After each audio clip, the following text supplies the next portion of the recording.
It was with mixed emotions that I recalled my perspectives of being a kindergarten teacher through the pandemic. Reflecting in depth has given me the opportunity to relive some difficult times and with hindsight view them in a more realistic way.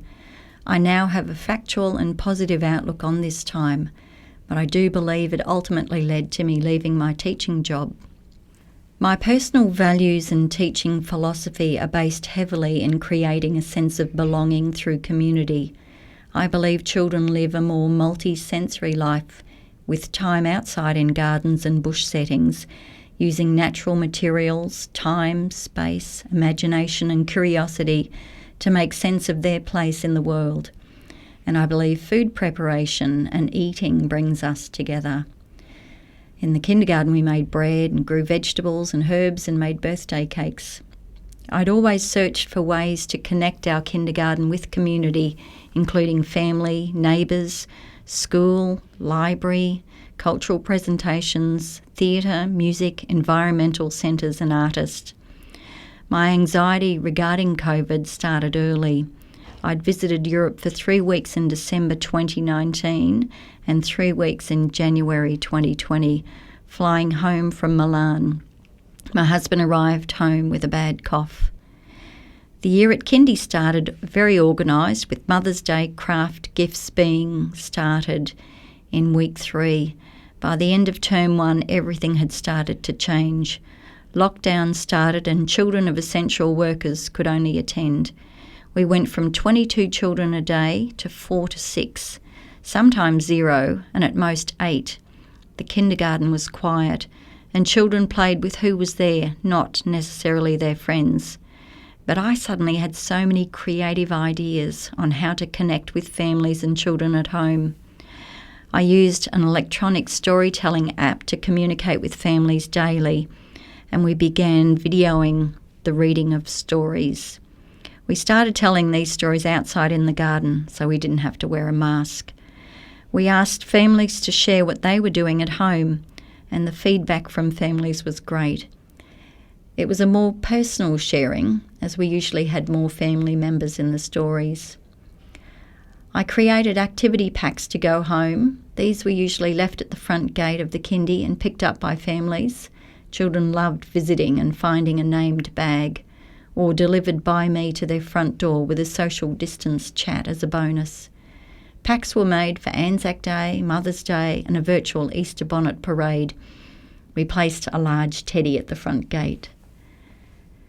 I had booked an artist to work with the children making Mother's Day gifts, but suddenly no one was allowed inside. We discussed options. She could send instructions or do a Zoom class, but decided to set up in the car park with the children watching her through the fence. The children dyed scarves for their mothers and then made DIY kits to be collected by families or home delivered. I thought it was important for the artist to attend, as she was self-employed and this was how she made her living. As lockdowns eased and children returned, social distancing became a real consideration. Families were not to enter the kindergarten building, so we started our morning routine outside, eventually purchasing a large tent as weather protection and instructing parents to dress children warmly as we would be spending our days outside. In previous years, the environment had been a hazardous place. High winds, storms and years of drought caused large trees to be hazardous with falling limbs.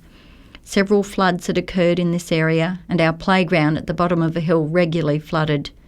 And then the country had massive bushfires. We already knew our kindergarten had hazards outside. Broken glass washed to the surface after rain, slips and trips on a steep hill, uneven ground and hard surfaces. Insects, spiders, snakes all lived in the garden, and we occasionally found dead bodies of possums, birds and rodents. Some plants had irritating seed pods, pollen or spiky leaves. It was important for children to respect the environment and to be aware of their surroundings.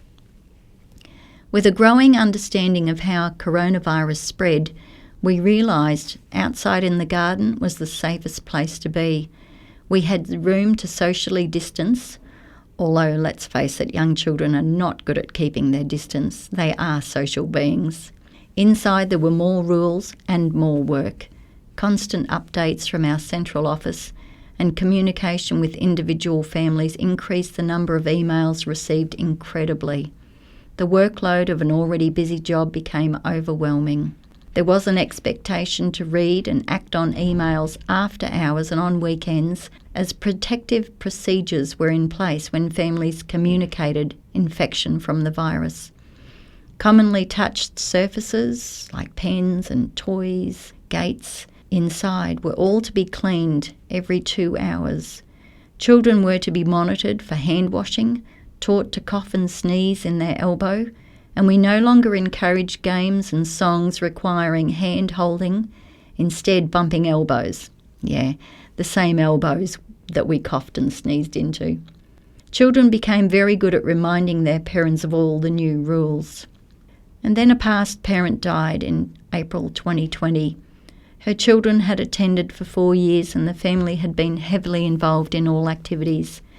Her New Zealand family could not attend her funeral because international borders were closed and a limited number of family from Sydney struggled to support her during this time and attend her funeral. I watched the funeral via a live stream. My uncle also died in Victoria and had 10 family members attend his funeral, with many others watching via live stream. A staff member's husband working in New Zealand was no longer able to visit his family, so she resigned to support her 3 teenagers. They did not know when they would next see their father. A German family whose work contract finished was stuck waiting to return home. It was several months before they got home, on the only airline flying international at the time. We planted trees to remember these people who had left us. My overall memories of the pandemic are now quite positive. The garden was a haven, a sanctuary, a peaceful, safe place to wait out the uncertainty. The sense of community existed differently. It was emotional support instead of physical. I missed the routine gatherings we'd once had. I wondered if it was safe for us to gather and to share food, and I became reluctant to do this. The changes and uncertainty were exhausting and mentally draining, and I decided it was time for me to leave.